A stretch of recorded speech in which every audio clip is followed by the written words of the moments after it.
네, 오늘 말씀을 읽을 때 어떤 감정이 드셨어요? 오늘 본문의 내용을 읽을 때 드는 감정 어떤 것이었습니까?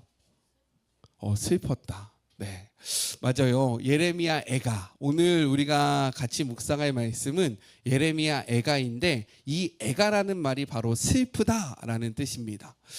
그렇다면 그들은 왜 슬펐을까? 바로 하나님께서 세우셨던 이스라엘, 특별히 남유다가 멸망한 그 상황을 기록했기 때문에 그 상황을 바라봤기 때문에 그들은 슬픈 노래를 부를 수밖에 없었다라는 거예요.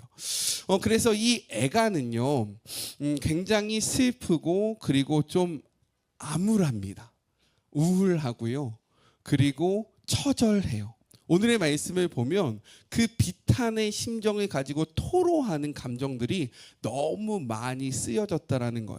그런데 그거 아세요? 우리는 보통 하나님 앞에 기도를 한다 그러면 아름다운 미사오구를 통해서 굉장히 좋은 이야기, 그리고 또 희망적인 이야기들, 아니면 괜찮은 척, 좋은 척들을 많이 하지만 성경에서 기도가 담겨 있는 그러한 내용들이 있는데 바로 이것이 시편입니다.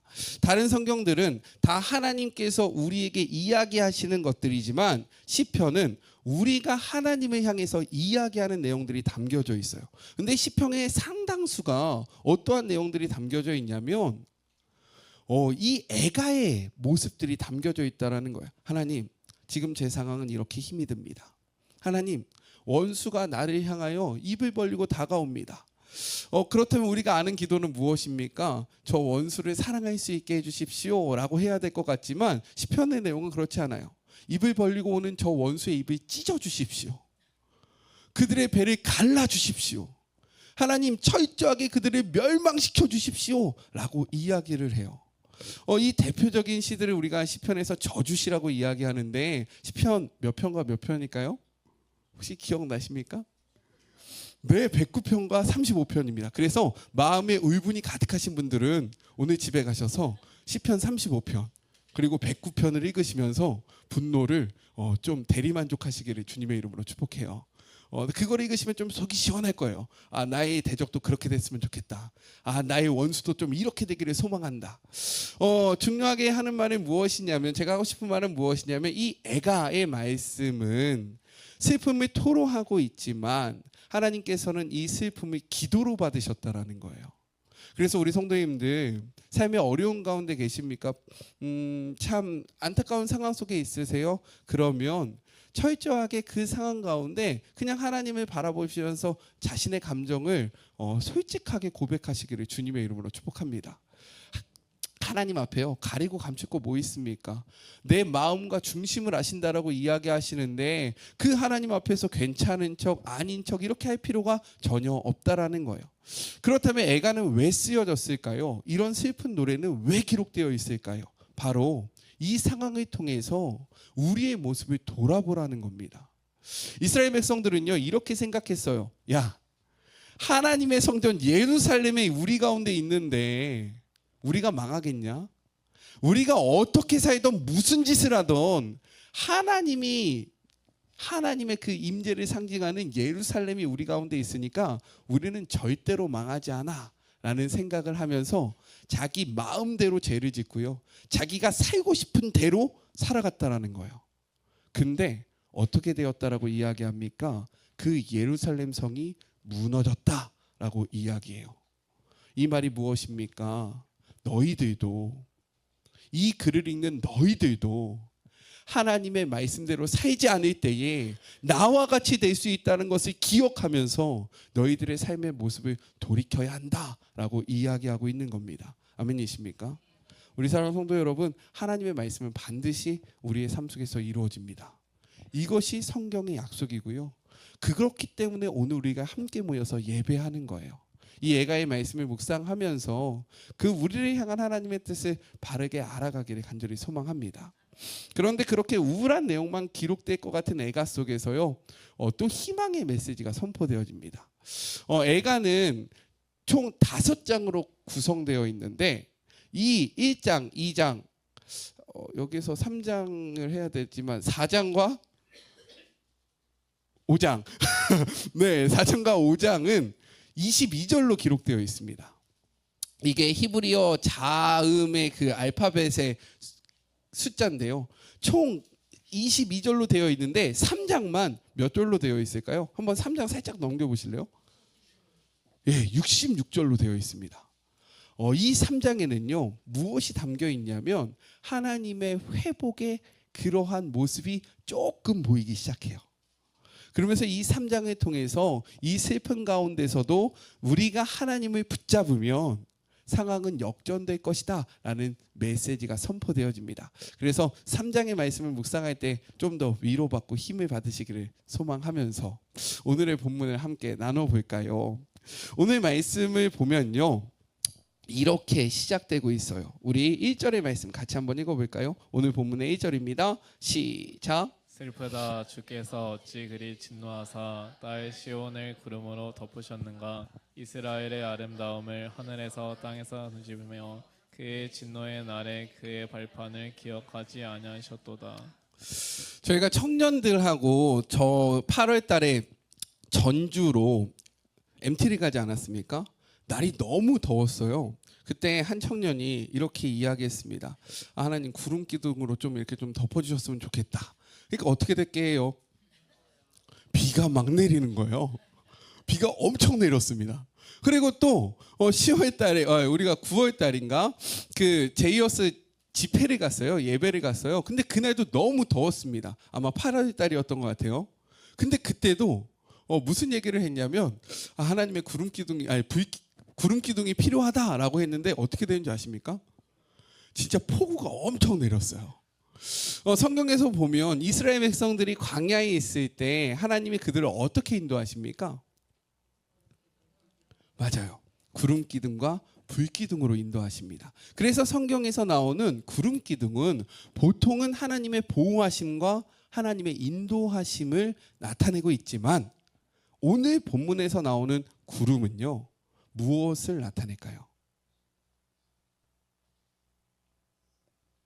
네, 그렇죠. 이게 다시 한번 이제 말씀을 보게 되죠. 네, 다시 한번 말씀을 같이 한번 볼까요? 1절의 말씀입니다. 시작. 슬프다 주께서 어찌 그리 진노하사 딸 시온을 구름으로 덮으셨는가. 이스라엘의 아름다움을 하늘에서 땅에 던지셨으며 그의 진노의 날에 그의 발판을 기억하지 아니하셨도다.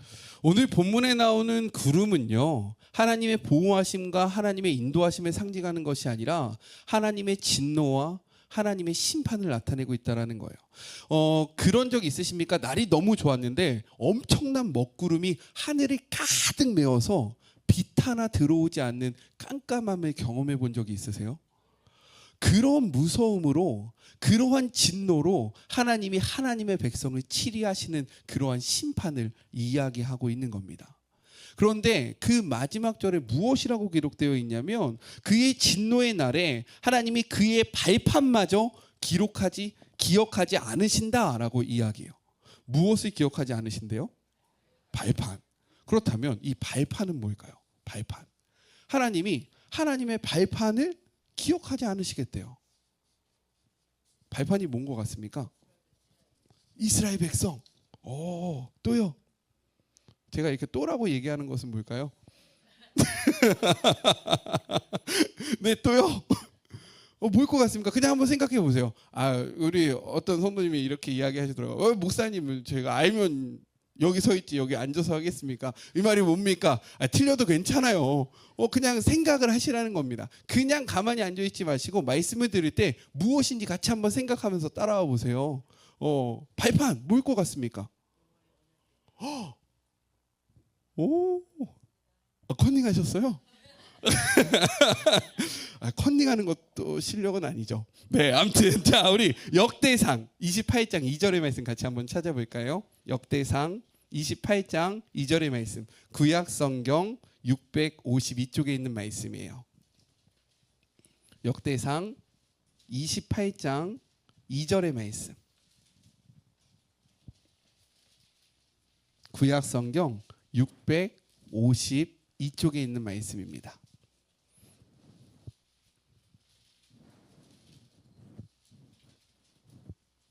같이 한번 읽어보겠습니다. 역대상 28장 2절의 말씀입니다. 시작. 이에 다윗 왕이 일어서서 이르되 나의 형제들 나의 백성들아 내 말을 들으라. 나는 여호와의 연합교회 곧 우리 하나님의 발판을 봉헌할 성전을 건축할 마음이 있어서 건축할 재료를 준비하였으나 다윗 왕이 일어서서 이야기하는 거예요. 나는 여호와의 언약궤 곧 우리 하나님의 발판을 봉인할 성전을 지을 준비를 할 것이다. 그래서 이 발판이라는 것은 먼저는 하나님의 언약궤를 뜻하고 있는 겁니다. 그리고 또 말씀을 찾아볼까요? 에스겔 43장 6절 구약성경 1220쪽에 있는 말씀이에요. 에스겔 43장 6절 구약성경 1220쪽에 있는 말씀입니다.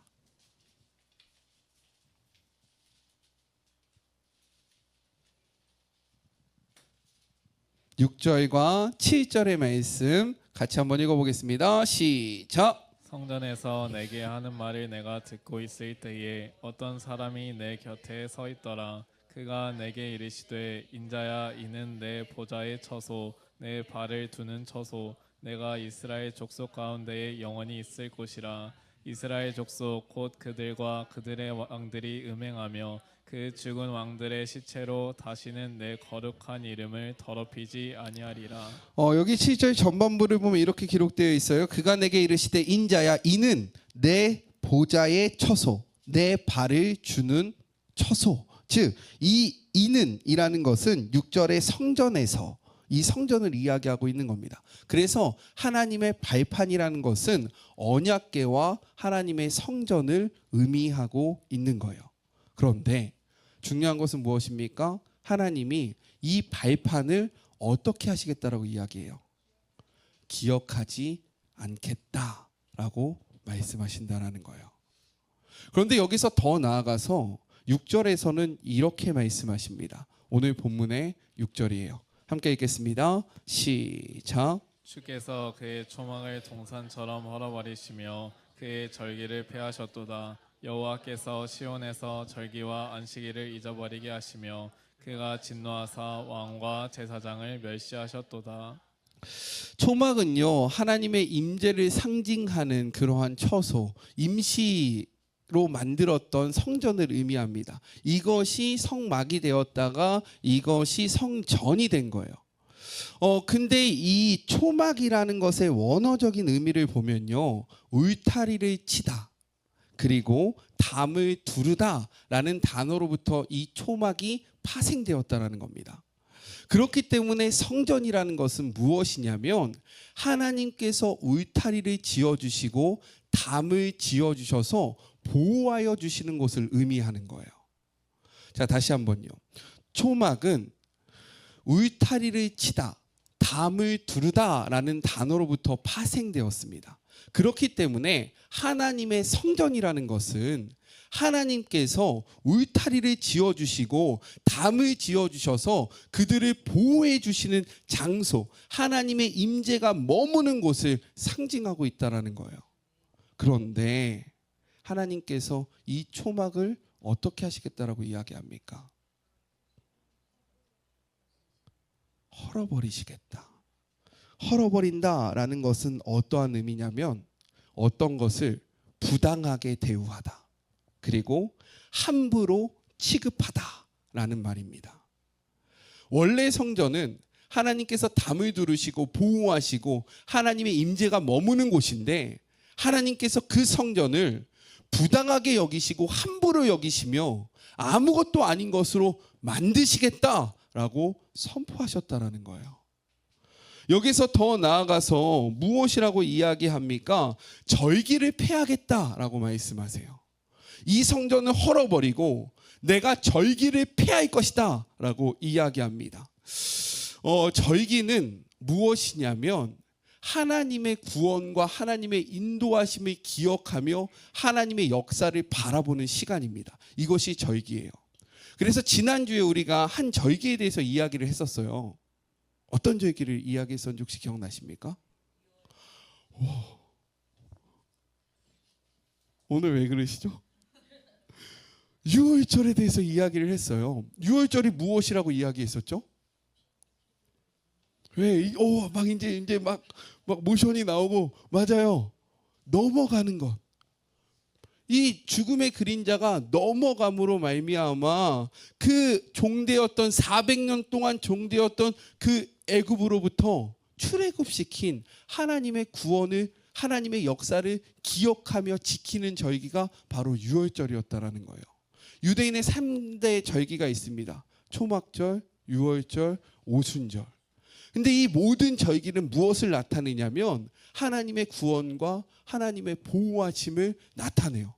근데 하나님께서 이 절기를 어떻게 하신대요? 없애버리신대요. 내가 이거 다 부셔버리겠다 라고 말씀하시는 거예요. 여기에서 더 나아가 6절을 보니까 성전을 폐하셨어요. 성전을 허셨습니다. 절기를 폐하셨어요. 그 다음에 또 뭐 하신대요? 안식일을 잊어버리게 한대요. 안식일이 뭘까요? 네, 지금은 우리가 주일로 지키고 있는데 이 안식일이 어디로부터 시작되었을까요? 왜? 창세기로부터 시작돼요. 창조. 하나님의 창조가 며칠 동안 이루어졌을까요? 네, 6일 동안. 맞아요. 6일 동안 하고 나서 7일째 하나님께서 안식하시면서 이 날을 지키라고 이야기하십니다. 이 말씀은 무엇입니까? 내가 이 땅의 주인이라는 것, 그리고 내가 이 땅을 창조했다라는 것을 너희는 안식일에 기억하며 나를 바라봐야 한다라고 이야기하는 거예요. 이 땅의 창조주가 누군지 너희는 기억해야 돼. 그게 바로 안식일이야라고 이야기하고 있는 겁니다. 즉, 이 땅의 주인, 내 삶의 주인이 너희가 아니라 나다라는 것을 인정하는 날이 바로 무엇이래요? 안식일이래요. 뭐가요? 우리의 삶의 무엇이? 주인이 내가 아니라 누구? 하나님이라는 것을 인정하고 고백하는 날이 무엇이라고요? 안식일입니다. 근데 여기서 또 한 가지의 의미가 더 있어요. 우리가 이 안식일의 첫 번째 창조의 개념은 다 알고 있는데 또 하나 모르는 개념이 있습니다. 뭘까요? 이 안식일. 안식일은 사실 두 가지 의미가 있어요. 하나는 창조의 의미고 또 다른 것이 있습니다. 할렐루야. 와, 안식일은 구원의 의미가 담겨 있어요. 신명기 5장 15절의 말씀입니다. 구약 성경 269쪽에 있는 말씀이에요. 신명기 5장 15절의 말씀입니다.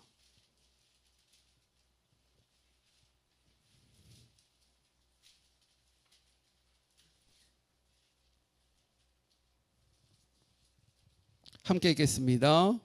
신명기 5장 15절 구약 성경 269쪽에 있는 말씀입니다. 함께 읽겠습니다. 시작. 너는 기억하라. 내가 애굽 땅에서 종이 되었더니 내 하나님 여호와가 강한 손과 편 팔로 거기서 너를 인도하여 내었나니 그러므로 내 하나님 여호와가 내게 명령하여 안식일을 지키라 하느니라.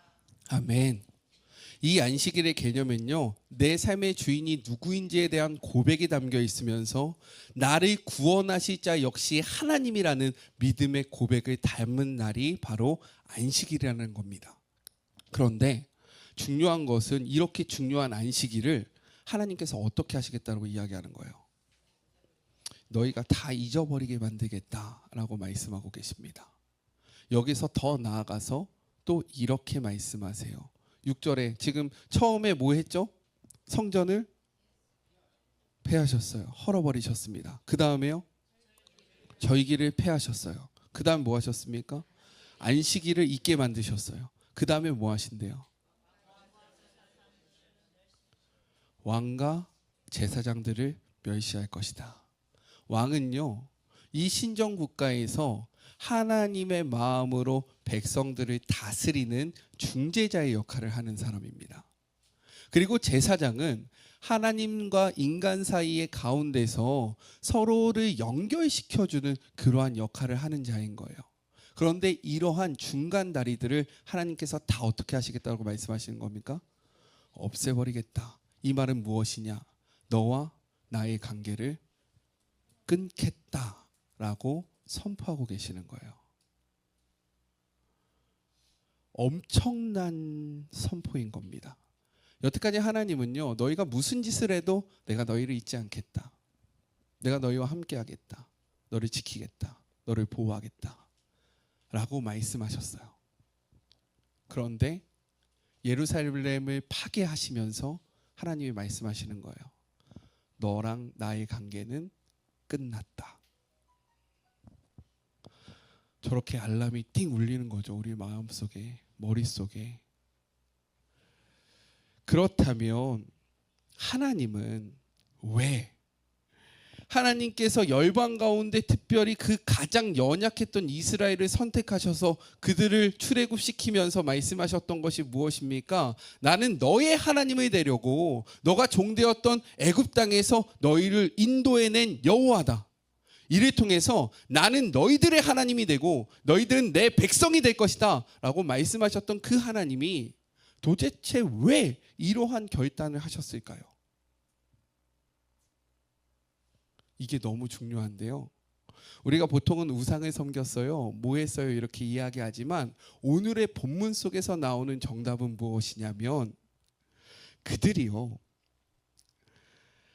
하나님의 예배를, 하나님 앞에 드려야 하는 그 예배를 다 너무나도 경히 여겼다라는 겁니다.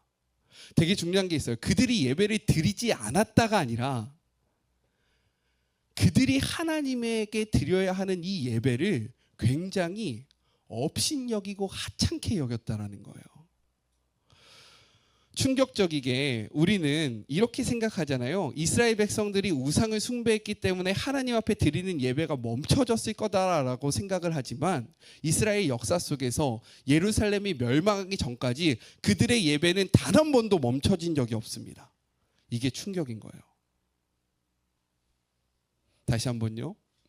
이스라엘의 그 역사 속에서 우리는 그들이 우상을 섬길 때 하나님을 바라보지 않았고 그리고 하나님 앞에 나아가지 않았고 하나님 앞에 예배하지 않은 것처럼 생각하지만 아니라는 거예요. 그들은 예배를 멈춘 적이 한 번도 없다라는 거죠.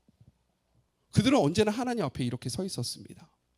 주일이 되면요, 아침과 저녁이 되면 하나님 앞에 나와서 상범제를 드렸고요, 때에 따라 번제도 드리고요, 희생제도 드리고요, 화목제도 드리고요. 아니요, 더욱더 열심을 다해서 하나님 앞에 예배했었다라는 거예요. 근데 하나님은요, 그들의 예배를 이렇게 말씀하세요. 이사야 1장 10절부터 15절의 말씀 같이 한번 볼까요? 이사야 1장 10절부터 15절의 말씀입니다.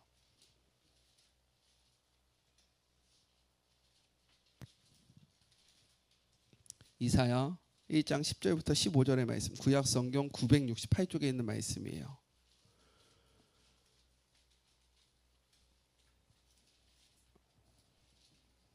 이사야 1장 10절부터 15절입니다. 저 한 절씩 교독합니다. 너희 소돔의 관원들아, 여호와의 말씀을 들을지어다. 너희 고모라의 백성들아, 우리 하나님의 법에 귀를 기울일지어다. 여호와께서 말씀하시되 너희의 무수한 재물이 내게 무엇이 유익하뇨? 나는 순양의 번제와 살진 짐승의 기름에 배불렀고 나는 수송아지나 어린 양이나 수념소의 피를 기뻐하지 아니하노라. 너희가 내 앞에 보이러 오니 이것을 누가 너희에게 요구하였느냐? 내 마당만 밟을 뿐이니라. 헛된 재물을 다시 가져오지 말라. 분양은 내가 가증히 여기는 바요. 월삭과 안식일과 대회로 모이는 것도 그러하니 성회와 아울러 악을 행하는 것을 내가 견디지 못하겠노라. 내 마음이 너희의 월삭과 정한 절기를 싫어하나니 그것이 내게 무거운 짐이라. 내가 지기에 곤비하였느니라. 너희가 손을 펼 때에 내가 내 눈을 너희에게서 가리고 너희가 많이 기도할지라도 내가 듣지 아니하리니 이는 너희의 손에 피가 가득함이라. 그들의 예배가 역겹다고 이야기하는 거예요. 너희가 드리는 예배 내가 구역질이 난다. 너희가 모여서 나한테 찬양하는 거, 예물 드리는 거, 기도하는 거 너무 더럽다. 왜요? 그들은 보이기 위해서 예배했기 때문인 겁니다. 마음을 드린 것이 아니에요. 중심을 하나님 앞에 올려드린 것이 아닙니다. 보이기 위해서 나왔고요. 보이기 위해서 예배했다라는 거예요. 근데 하나님이 그 예배 받지 않겠다라고 말씀하십니다. 우리 성도님들은 지금 오늘 이 자리에 어떠한 마음으로 지금 앉아 계십니까? 어떻게 주일을 보내고 계세요? 우리 성도님들에게 예배는 어떠한 시간입니까? 이 말씀 앞에 우리 예배를 멈춰서 돌아보기를 주님의 이름으로 축복합니다. 그리고 또 이렇게 이야기해요. 말라기 1장 6절부터 14절의 말씀입니다. 말라기는 구약 성경 맨 끝에 있어요. 마태복음 앞에 있습니다. 말라기 1장 6절부터 14절, 구약 성경 1328쪽에 있는 말씀이에요.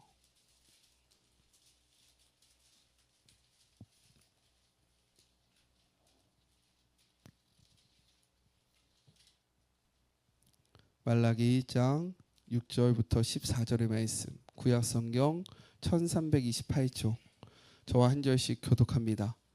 내 이름을 멸시하는 제사장들아, 나 만군의 여호와가 너희에게 이르기를, 아들은 그 아버지를, 종은 그 주인을 공경하나니 내가 아버지인데 나를 공경함이 어디 있느냐? 내가 주인이진데 나를 두려워함이 어디 있느냐 하나 너희는 이르기를 우리가 어떻게 주의 이름을 멸시하였나이까 하는도다. 너희가 더러운 떡을 나의 제단에 드리고도 말하기를 우리가 어떻게 주를 더럽게 하였나이까 하는도다. 이는 너희가 여호와의 식탁은 경멸히 여길 것이라 말하기 때문이라. 만군의 여호와가 이르노라, 너희가 눈먼 희생 제물을 바치는 것이 어찌 악하지 아니하며 저는 것 병든 것을 드리는 것이 어찌 악하지 아니하냐. 이제 그것을 너희 총독에게 드려보라. 그가 너를 기뻐하겠으며 너를 받아주겠느냐. 만군의 여호와가 이르노라, 너희는 나 하나님께 연애를 구하면서 의를 글상히 여기소서 하여 보라, 너희가 이같이 행하였으니 내가 너희 중 하나인들 받겠느냐. 만군의 여호와가 이르노라, 너희가 내 제단 위에 헛되이 불사르지 못하게 하기 위하여 너희 중에 성문을 닫을 자가 없었으면 좋겠다. 내가 너희를 기뻐하지 아니하며 너희가 손으로 드리는 것을 받지도 아니하리라. 만군의 여호와가 이르노라, 해 뜨는 곳에서부터 해 지는 곳까지의 이방 민족 중에서 내 이름이 크게 될 것이라. 각처에서 내 이름을 위하여 분향하며 깨끗한 제물을 드리리니 이는 내 이름이 이방 민족 중에서 크게 될 것임이니라. 그러나 너희는 말하기를 여호와의 식탁은 더러워졌고 그 위에 있는 과일 곧 먹을 것은 경멸히 여길 것이라 하여 내 이름을 더럽히는도다. 만군의 여호와가 이르노라, 너희가 또 말하기를 이 일이 얼마나 번거로운고 하며 코웃음치고 훔친 물건과 저는 것 병든 것을 가져왔느니라. 너희가 이같이 봉헌물을 가져오니 내가 그것을 너희 손에서 받겠느냐. 이는 여호와의 말이니라. 함께 읽겠습니다. 짐승 떼 가운데에 수컷이 있거늘 그 소원하는 일에 흠 있는 것으로 속여 내게 드리는 자는 저주를 받으리니 나는 큰 임금이요 내 이름은 이방 민족 중에서 두려워하는 것이 됨이니라. 만군의 여호와의 말이니라. 아멘. 하나님은 제가 기도할 때, 헌금 기도할 때 이야기했듯이 우리 하나님은 부족함이 없으신 분이에요. 맞으시죠? 믿으십니까? 그런데 하나님은 우리에게 분명히 요구를 하십니다. 너희가 나한테는 이거 줘야 돼. 너희가 나한테는 이거 해야 돼. 그런데 너희가 나한테 이거 줄 때는 가장 좋은 것, 흠이 없는 것, 이것을 가져와야 돼 라고 말씀하십니다. 왜 그럴까요?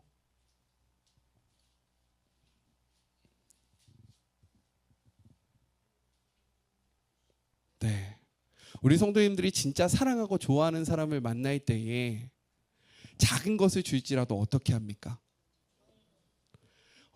크기와 상관없이 좋은 것에 우리의 마음을 다 담잖아요. 포장지가 뜯어져 있으면 새 것으로 바꾸고, 혹시나 먼지가 묻을까 아니면 뭐 어떻게 될까 전전긍긍하며 정말로 이것을 소중하게 갖고 와서 그것을 주지 않습니까? 근데 하나님이 말씀하시는 거예요. 너희가 나한테 갖고 오는 그대로 이 땅의 권력자들한테 갖고 가봐라. 그들이 그것을 기쁘게 받겠느냐? 네가 그들 앞에서도 그렇게 못하면서 어떻게 내 앞에서 그렇게 할 수 있느냐? 내가 부족해서 너희에게 무엇을 달라고 이야기하느냐? 나는 너희들과 교제하기를 원했는데 너희들은 왜 그렇게 형식적으로 나를 대하느냐? 라고 말씀하고 계시는 거예요. 예배는 우리의 마음을 드리는 시간입니다. 아멘이세요? 예배는 하나님이 나를 사랑하시고 나를 구원하시고 여기까지 나를 인도하신 그 사랑과 희생과 그 모든 것에 감사하는 마음으로 드려야 하는데, 혹시 이런 생각으로 예배 나오신 분은 없으시기를 소망하는데, 내가 예배 드려주는 거다. 내가 예배 나와주는 거야. 내가 있어주는 거야 라고 생각하고 있으면서 이 자리에 나오시지 않습니까? 하나님 보시기에 그것은 역겨운 짓이다 라고 이야기하고 있습니다. 하나님은 그렇게 경히 여김을 받으실 만한 분이 아니라고 이야기하고 있는 거예요. 하나님께 이 본문을 오해하지 마시길 바랍니다. 많은 것을 드려야 한다. 하나님 앞에 큰 돈을 드려야 한다. 하나님 앞에 무지하게 좋은 것을 드려야 한다라고 이야기하는 것이 아닙니다. 우리의 마음을 다 드려야 한다라고 이야기하고 있는 거예요. 우리 사랑하는 성도님들, 오늘 우리 오선영 집사님이 기도하실 때에 제가 읽고 싶었던 그 말씀을 이야기해 주셨어요. 말세의 특징이 있습니다. 이 말세라는 것은 무엇입니까? 하나님의 뜻이 이루어지지 않는 세대를 뜻하고 있는 거예요. 하나님이 다스리지 않는 세대를 의미하고 있는 겁니다. 그때 나타나는 징조는 성경은 이렇게 이야기해요. 디모데후서 3장 1절부터 5절의 말씀입니다. 디모데후서 3장 1절부터 5절의 말씀.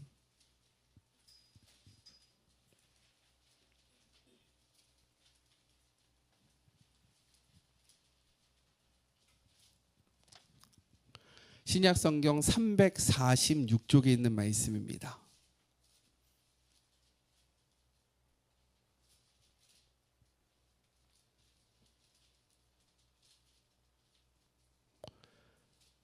함께 읽겠습니다. 시작. 너는 이것을 알라. 말세에 고통하는 때가 이르러 사람들이 자기를 사랑하며 돈을 사랑하며 자랑하며 교만하며 비방하며 부모를 거역하며 감사하지 아니하며 거룩하지 아니하며 무정하며 원통함을 풀지 아니하며 모함하며 절제하지 못하며 사나우며 선한 것을 좋아하지 아니하며 배신하며 조급하며 자만하며 쾌락을 사랑하기를 하나님을 사랑하는 것보다 더하며 경건의 모양은 있으나 경건의 능력은 부인하니 이 같은 자들에게서 내가 돌아서라. 우리가 기도할 때 우리의 마음 없이 중언부언하는 것은 우상 숭배자들과 동일한 모습인 겁니다. 이교도들의 주문과 다를 바가 없다라는 거예요. 정성이 없는 헌금은요, 진심 어린 과부의 두 랩돈 돈보다 못하고요. 그리고 주일날에만 모양뿐인 예배를 드리는 것은 하나님을 향한 경배가 아니라 우리를 향한 자기 만족에 극한된다라는 겁니다. 경건의 모양은 다 있어요. 경건해 보입니다. 예배가 드려지기 때문인 거예요. 그런데 경건의 능력은 없습니다. 왜냐하면 우리가 겉모습으로 예배하기 때문인 거죠. 우리는 지금 어떻게 하나님 앞에 예배하고 계십니까? 어떠한 마음으로 지금 이 자리에 서 계세요? 우리 하나님은 경히 여길 만한 그러한 존재가 아니라는 것을 깨달으시기를 간절히 소망합니다. 그리고 예배는 누군가를 위해서 드리는 것이 아니에요. 하나님을 위해서 드리는 것입니다. 헌금은요, 저를 위해서 내시는 것이 아니에요. 하나님을 위해서 내시는 것입니다. 하나님께 쌓는 것이고요. 하나님을 바라보는 것이에요. 우리 사랑하는 성도님들, 이 예배를 다시 한번 바르게 설정하시기를 주님의 이름으로 축복합니다. 우리의 무너졌던 예배를 향한 마음을 온전히 설정하십시오. 하나님이 그것을 우리에게 요구하고 계시는 거예요. 그래서 그토록 사랑하셨던 성전을 허물어 버리신 겁니다. 왜요? 이것이 허물어져야 다시 세워지기 때문인 거예요. 우리 사랑하는 성도 여러분의 그 마음속에 있는 잘못된 성전이 오늘 예수 그리스도의 이름으로 허물어지기를 축복합니다. 그 잘못된 성전을 허무시고요, 주의 말씀으로 새로운 성전을 세우세요. 이것이 허물어지지 않으면 우리는 계속 헛된 예배를 드릴 수밖에 없어요. 헛된 예배는 하나님이 받으시지 않으십니다. 하나님이 받으시는 예배를 드리는 우리가 되었으면 좋겠어요. 그래서 오늘의 나눔의 질문입니다. 먼저는 이런 거예요. 같이 읽어보죠. 시작.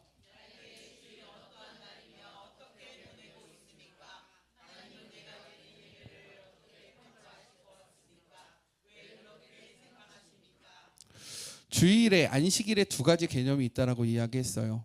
근데 나는 어떻게 지금 주일을 생각하고 있는지 한번 솔직하게 고백하시길 바랍니다. 그리고 나서 내가 드리고 있는 지금 예배의 모습을 스스로 한번 평가해 보세요. 그리고 내가 왜 이렇게 예배를 드릴 수밖에 없는지를 고백해 보십시오. 다음은 이겁니다. 같이 한번 읽어볼까요? 시작.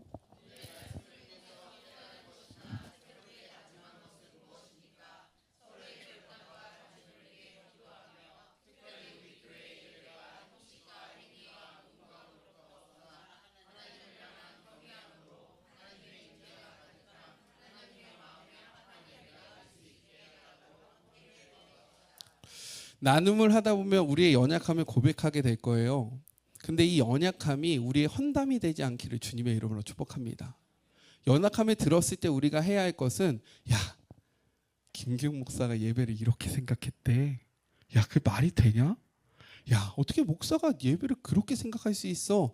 뒷담화하라고 얘기하는 것이 아닙니다. 그럼 뭐 해야 할까요? 야, 목사님의 마음이 지금 이렇대. 목사님의 마음이 이렇게 힘든가 봐. 기도하자 라고 하셔야 하는 것입니다. 아멘이십니까? 우리의 나눔이 우리를 넘어뜨리고 우리를 공격하는 험담이 되지 않기를 주님의 이름으로 축복해요. 기도의 제목이 되어야 합니다. 그래서 솔직하게 오픈하셔야 되고요, 솔직하게 오픈하실 때에 우리가 알 수 있는 거예요. 오늘 주부에 보면 교우들의 동정의 소식들을 제가 막 기록해 놨습니다. 제가 이것을 어떻게 기록할 수 있었을까요?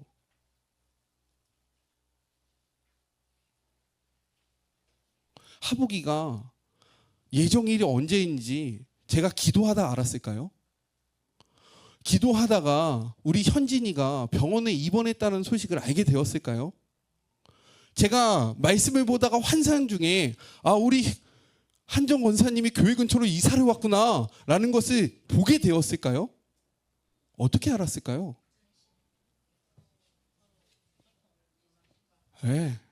묻고 들었기 때문에 알고 있는 겁니다.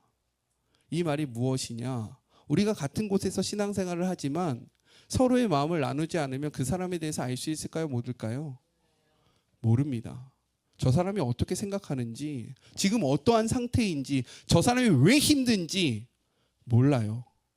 근데 우리의 입을 열어서 나눔의 예배가 시작될 때 우리는 서로의 사정을 어떻게 될까요? 알 수 있는 겁니다. 알 수 있을 때 기도할 수 있는 거예요. 알지 못하면 기도할 수 없습니다. 알아야 기도하고요, 알아야 관심을 가질 수 있는 거예요. 아멘이십니까? 오후 예배는, 나눔의 예배는 우리가 공동체가 되기 위한 그 덫을 닦는 시간입니다. 말로만 공동체가 아니라, 말로만 함께 지어져 가는 것이 아니라 우리가 진짜 관심을 갖고 마음을 쏟고 서로를 위해서 기도하는 시간이에요. 이보다 중요한 예배가 없습니다. 나눔은 예배입니다. 아멘이세요? 주일은 주님의 날이에요. 주일은 하나님을 위해서 있는 날입니다. 이것을 기억하는 우리가 되기를 간절히 소망합니다.